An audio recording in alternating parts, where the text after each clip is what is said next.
Hello everyone, आप सबका स्वागत है हमारे चैनल MNP विद्याशाला में। हमारा आज का टॉपिक है अणुगति के सिद्धांत के आधार पर ठोस, द्रव एवं गैस की व्याख्या। तो आज इस टॉपिक को हम अच्छी तरह से समझेंगे और इसके नोट्स भी लिखेंगे।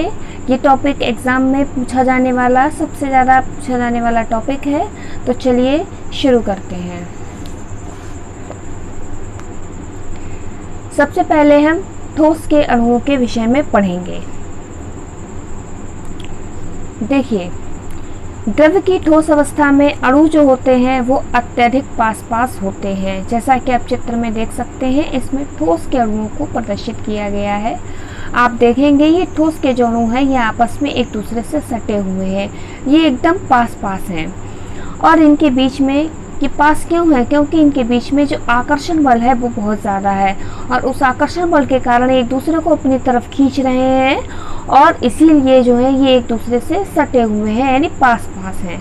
इसीलिए जो ये अणु होते हैं ये इधर उधर गति नहीं कर पाते हैं। बिल्कुल इनकी स्वतंत्रता जो होती है गति करने की नगण्य होती है और अपनी गतिज ऊर्जा के कारण ये अपनी ही माध्य स्थिति में इधर उधर गति करते रहते हैं एक सीमित क्षेत्र में।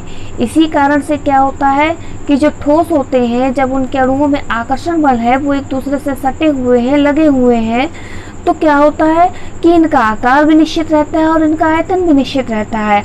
और इनकी जब ताप वृद्धि की जाती है, इनको गर्म किया जाता है, तो ये फैलते नहीं है, ज़्यादा नहीं फैलते। अगर कुछ फैलते भी हैं और दबाने से ये दबते भी नहीं है। क्यों? क्योंकि इनके अणुओं में आकर्षण बल है जो एक दूसरे को अपनी तरफ खींचते रहते हैं और इसीलिए कठोर होते हैं और इनका घनत्व भी अधिक होता है। आप लोग इसी को नोट कर सकते हैं जो मैंने लैंग्वेज में बताया है। द्रव की ठोस अवस्था में अणु अत्यधिक पास होते हैं, अणुओं के बीच आकर्षण बल भी अधिक होता है, अणुओं में गति करने की स्वतंत्रता भी नगण्य होती है। इसी कारण ये अपने गतिज ऊर्जा के कारण माध्य स्थिति के इधर उधर एक सीमित क्षेत्र में दोलन करते रहते हैं। इसी कारण ठोस का आयतन और आकार दोनों निश्चित होते हैं। ठोस ताप वृद्धि से अधिक नहीं फैलते हैं और दबाने से भी कम दबते हैं। इस कारण ये कठोर होते हैं और इनका घनत्व भी अधिक होता है। नेक्स्ट, द्रव के अणु। आपने ठोस के अणु का चित्र देखा था। अब ये द्रव के अणुओं को चित्र में दिखाया गया। द्रव के अणु जो है वो आप देख रहे हैं कि ठोस के अपेक्षा इनमें कुछ दूरी है, यानी कि ठोस के अणुओं के अपेक्षा इनमें क्या होता है, गतिज ऊर्जा ज़्यादा होती है और इनके अणुओं के बीच में जो आकर्षण बल होता है, एक दूसरे की तरफ जो खिंचाव होता है, वो ठोसों की अपेक्षा कम होता है। और इसीलिए जो द्रव के अणु होते हैं वो क्या करते हैं कि अपने बाहरी सीमाओं के भीतर एक दूसरे के सापेक्ष फिसल सकते हैं। इसीलिए क्या होता है, इनकी कोई भी निश्चित आकृति नहीं होती है, लेकिन इनका आयतन निश्चित होता है और ये जिस भी पात्र में रखे जाते हैं उसी का आकार ग्रहण कर लेते हैं। ठीक है, तो ये हो गए हमारे द्रव के अणु। अब आप लोग नोट करेंगे, द्रव के अणुओं में ठोस की अपेक्षा गतिज ऊर्जा अधिक होती है, जिसके परिणाम स्वरूप अणुओं के बीच की माध्य दूरी अधिक होती है। इस दूरी के अधिक होने के कारण अणुओं का पारस्परिक आकर्षण बल भी ठोस की तुलना में कम हो जाता है। इस कारण द्रव के अणु द्रव की बाहरी सीमाओं के भीतर एक दूसरे के सापेक्ष फिसल सकते हैं। अणुओं के इस गुण को तरलता कहते हैं। इसी कारण द्रव की अपनी कोई निश्चित आकृति नहीं होती है, अतः द्रव को जिस बर्तन में रखा जाता है वह उसी का आकार ग्रहण कर लेता है। नेक्स्ट हम आते हैं गैस के अणुओं पर।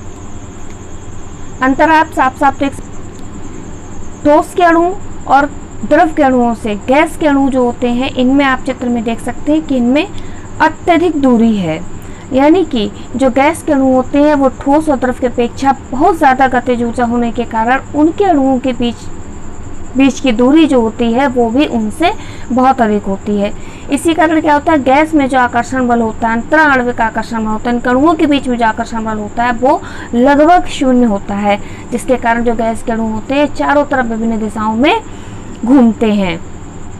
इसीलिए जो गैस होती है वो तेजी से फैलती है। आपने देखा होगा, आप अगरबत्ती जलाते हैं या कुछ बनता है तो उसकी महक जो होती है या किसी प्रकार की भी कोई गैस होती है वो चारों तरफ तेजी से फैलती है। जैसे कि LPG सिलेंडर होता है, लीक होता है तो उसकी महक चारों तरफ फैलती है। तो इसीलिए क्या होता है, जो गैसें होती हैं इनका ना तो आयतन निश्चित होता है, क्योंकि जिस पात्र में रखी जाती है उसी का आकार ग्रहण कर लेती है, और ना ही इनका कोई आकार निश्चित होता है। तो नोट करेंगे हम गैसों के अणुओं में ठोस और द्रव की अपेक्षा बहुत अधिक गतिज ऊर्जा होने के कारण उनके बीच की दूरी अणुओं के आकार की तुलना में बहुत अधिक होती है। इस कारण गैस में अंतर आणविक आकर्षण बल भी लगभग शून्य होता है, जिस कारण गैस के अणु स्वतंत्र रूप से विभिन्न दिशाओं में विभिन्न चालों से अनियमित गति करते हैं।